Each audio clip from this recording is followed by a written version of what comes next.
Greg Sanders, President and CEO of Becker SMC and Storage Engineering. Appreciate your time today. We're going to talk about something that is near and dear to our heart. It's called Becker Global-America has developed a pilot integrity monitoring system to assist mine personnel in reducing downtime by quickly locating a broken or disconnected pilot wire on long cable runs from the substation to a dragline or shovel. The monitoring system is installed in junction boxes to provide indication of an upstream or downstream pilot wire problem, as well as indication of hot circuit and phase rotation. Some of the features include the pilot fault indicator changes to red and is easily visible from a distance.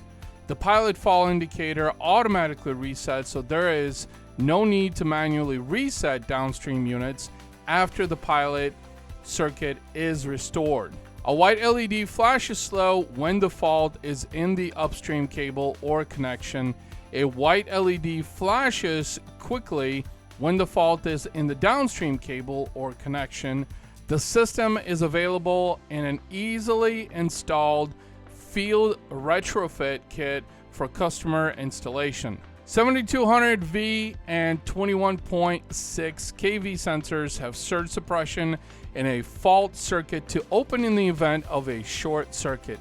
The unit provides 3-phase hot circuit indication and phase rotation to prevent cables from being reversed. We appreciate your time and be safe.